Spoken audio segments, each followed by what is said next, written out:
Saudações, nobres ouvintes do podcast Sem Esperança. Então, assim, sobre as perspectivas, né, do que está por vir, dos novos governos, seja tanto Lula quanto Bolsonaro, dá para dizer que o cenário vai ser extremamente catastrófico, certo?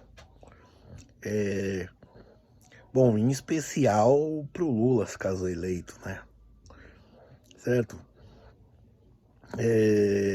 Quando ele promete, por exemplo, a picanha, né? O churrasco e a cerveja, na verdade, ele tá contando com aquele bom que teve, digamos assim, durante o seu primeiro e segundo mandato, né? Certo, e eu não falei só do boom das commodities, certo, que aumentou a venda, mas assim, a economia do governo Lula, certo, criou o cenário que nós estamos vendo hoje, certo, de crise. Por exemplo, temos famílias, 80% das famílias endividadas, certo? E é um cenário que esse que vai se tornar pior, certo? Por exemplo, pensando aí na perspectiva do consignado para o Auxílio Brasil. É bem aquela condição, o que está ruim vai ficar pior. Também, certo, ele vai encontrar muita dificuldade em passar projetos, certo? Basicamente, só do partido Bolsonaro, né, o PL, e consequentemente de deputados e senadores leais a ele, são algo em torno de 30% do Congresso, certo? Então aqueles 80% de popularidade que o Lula teve, né, no final do seu mandato, e eu não vou questionar pesquisas, isso porque, assim, ao caso não vem a questão. Mas, assim, eu diria que ele pretende não, mas ele promete muito pouco. Digo assim, se você analisar friamente, certo? A nostalgia, certo? Dos tempos do mandato dele, onde tinha pleno emprego, certo? Pleno emprego, a economia crescia, não muito, né? Certo? As empresas lucravam, os salários cresciam, certo? Toda a euforia que ele causou, inegavelmente, ele causou uma euforia, certo? Ele construiu, não vou dizer construiu, né? Porque a gente viu que não ficou sólido, né? No segundo mandato do governo Dilma, na verdade até um pouco ainda no primeiro, a gente já viu que esse edifício, né, ruiu. Que a máscara, assim, né, do modelo econômico petista, né, não era sustentável, certo? Por exemplo, a pragmática petista em preservar as conquistas, né, não as conquistas, mas as premissas econômicas do governo FHC, por exemplo, certo, foram vistas como algum fator de estabilidade. Mas, certo? Então, assim, o Lula, para, por exemplo, ter um desempenho bom, fazer um bom governo, principalmente na parte econômica, ele vai realmente ter que realizar um milagre econômico, certo? Primeiro, em busca de alianças com o Congresso, certo?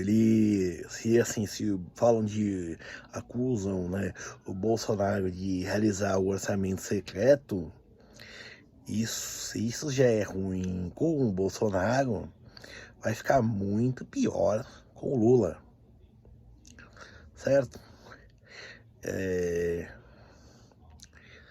E isso é um fator, particularmente se eu fosse o Lula, eu realmente tendia uma caganeira e ir embora da disputa, deixar o Brasil, mas, né, como eu disse, ele é movido pela nostalgia, né, do seu primeiro governo,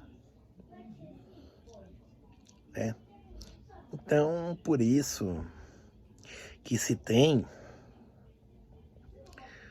essa esperança, certo? E assim, e aí a gente vê a burrice, né? O amadorismo, assim, político do brasileiro, né? Certo? Por exemplo, o Congresso já está conquistado pelo bolsonarismo, certo? Mas as pessoas acreditam que o Lula entrando vai resolver. Que não é verdade. A polarização vai continuar, certo? A guerra política vai continuar e por aí vai. Vai ser um trabalho hercúleo, assim, pro Lula aprovar projetos, caso eleito, né? E por aí vai, certo? Isso, não que o Bolsonaro, né, tenha a perspectiva em si de fazer um governo genial, certo? Primeiro, porque o Bolsonaro,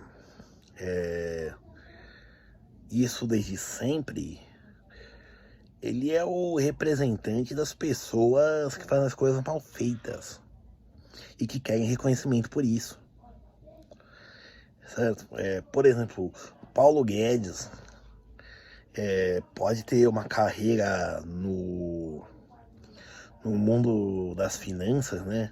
Uma carreira como executivo pode ser brilhante, certo? Mas em termos de política, em termos de presença acadêmica, ele é uma nulidade, certo? E isso eu digo isso não só porque, do ponto de vista de que a ciência brasileira como um todo é uma nulidade, certo? Mas assim, ele praticamente não entende nada de economia num contexto político, certo? Ele pode entender as teorias, entender a matemática, mas a prática mesmo ele não entende, certo? Pode ter grandes ideias, que eu não concordo, mas realmente não sabe pôr em práticas, certo? E também, né, só para ficar na área econômica, o governo Bolsonaro também não tem muito o que entregar, certo? Por exemplo, vai ser um governo que vai, como bom populista que é, para se manter a popularidade, né? Eu não ficaria surpreso de que ele aumentasse, imprimisse dinheiro, por exemplo, porque simplesmente não tem do que cortar, né? Certo? Já assistiu muito da educação, já assistiu muito da saúde, certo? Dá para tirar mais, é claro. Só que, principalmente com o contexto de que ele reina absoluto no Congresso, então há possibilidades, certo? E também tem coisas, por exemplo, que ele não tiraria nunca. Por exemplo, das Forças Armadas. Ele não tiraria um centavo do orçamento das Forças Armadas para garantir a eficácia econômica, né? A saúde financeira do país, né? Do orçamento, certo? E isso é um indício, não é, do que está por vir, certo? Então, assim, de qualquer forma, as duas, independente do projeto que virá a ser, as coisas vão piorar, certo? Então, por isso, certo? Por isso, coisas como argentinização, né? Venezuelização, né? Isso vai acontecer no Brasil, certo? Não vou dizer que vai ser tão escabroso assim, mas a miséria em si vai aumentar. É uma tendência. É uma tendência que já está acontecendo. E não, por exemplo, usando teorias, não teorias, mas dados que são manipulados. Por exemplo, quando se fala em fome, né, em segurança alimentar, se você for analisar friamente o que é a insegurança alimentar nos seus níveis, você vai ver que tem muita manipulação, certo? Para chegar no cara que está numa situação de penúria. Aí você vê que o número que está em penúria não é tão grande, claro, mas não é tão grande assim a ponto de a estatística assim ser preponderante para dizer que está numa calamidade, certo? Que está numa situação calamitosa. Bom, só que por isso, né, então é uma situação que se arrasta, certo? E a economia, e assim, os gestores, né, que assumirem ou que continuarem, né, vão ter que fazer milagres, assim, para melhorar, realmente milagres, certo? Como eu disse, temos uma população, em especial, né, uma classe média muito endividada, parafraseando, aludindo ao Luiz Carlos Prates, os miseráveis já perderam o carro e também, em alguns casos, a casa, certo? E também temos tendências econômicas, certo? Que eu não vou esmiuçar aqui porque não vem ao caso. Tem uma certa relevância, mas não seria a situação. E também, não só para terminar, né, que estou me alongando, esse próximo governo ele tem questões sociais enormes para se lidar, certo? Com situações famélicas, sociais, na verdade, certo? Como incremento da população de rua, certo? O que mais? Temos empregos que pagam pouco, certo? Uma enorme dependência de regiões inteiras, de estados inteiros, de ajuda governamental, certo? Então, assim, o próximo governo, independente de qual quem assumir, vai entrar numa barca furada, certo? Não é, por exemplo, porque o Bolsonaro vai ter um congresso dócil que ele vai fazer um governo economicamente mais economicamente melhor, certo? A economia, ela, ela bate a porta, certo?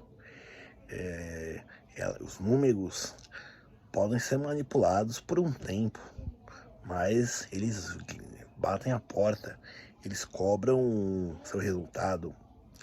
E assim, a questão de pensar só pela economia é porque, basicamente, tem gente que diz que tudo é política, mas também tudo é economia, certo? se você pensar de certa forma,